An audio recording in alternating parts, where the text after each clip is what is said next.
I was washing a mug when I heard it. Not loud, not meant for me. A whisper slipped through the vent like something practiced.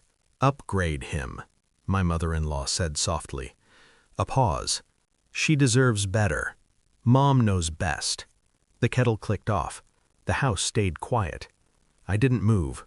Water kept running over my hands until the heat stopped registering.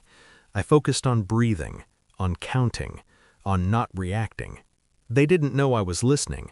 That mattered. When I stepped into the dining room, they stopped talking too quickly. My wife smiled the way people do when they're already guilty of something. "Everything okay?" she asked. I nodded. Of course. I've always known how to keep my face neutral, but something had shifted, and I could feel it settle into place. That night, she slept facing away from me.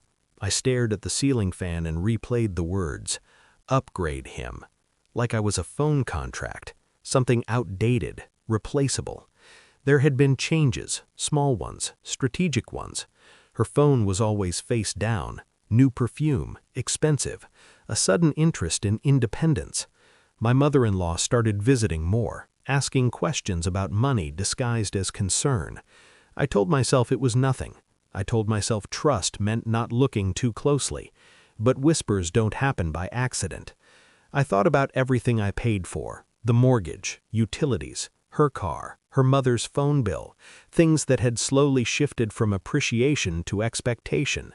Support had become entitlement. I didn't confront anyone. Confrontation is emotional. Emotion clouds judgment. I waited. I started quietly. Auto payments first. I reviewed them the way an auditor reviews risk. Insurance, gym membership, streaming services, bills in names that weren't mine but relied on my accounts. At work, I stayed calm, smiled through meetings, signed off on budgets. People praised my stability. At home, I observed. She mentioned a friend from the gym, successful, ambitious, someone who understood her. My mother-in-law encouraged the narrative without ever saying it outright.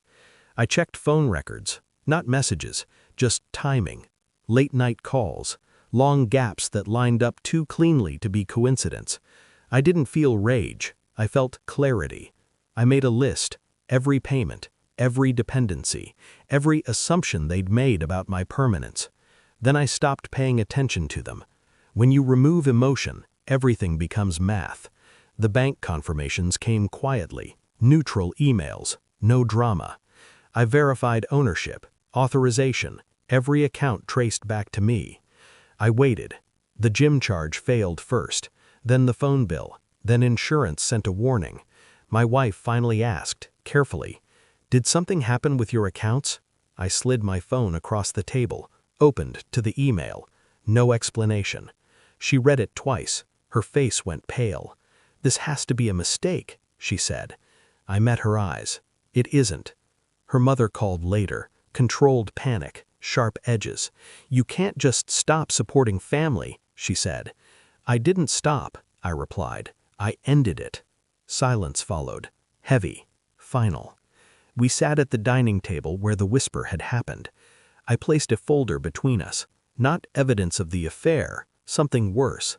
Numbers, monthly totals, what I paid, what they consumed, what they assumed would never change. My wife cried. Not for me, for the collapse of the plan. My mother-in-law stared at the pages like they'd betrayed her personally. "You're being cruel," she said.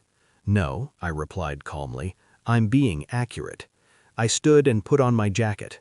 "I heard you," I added, "that day." Their faces froze. "I upgraded myself," I said. "You just didn't notice." Then I left. I moved into a smaller place, cleaner, quiet. They blamed the economy, bad luck, each other. I felt nothing. Support is invisible until it disappears. So is respect. I didn't expose the affair. I didn't need to. The numbers did enough damage. When they whispered about replacing me, they forgot one thing. I was the system.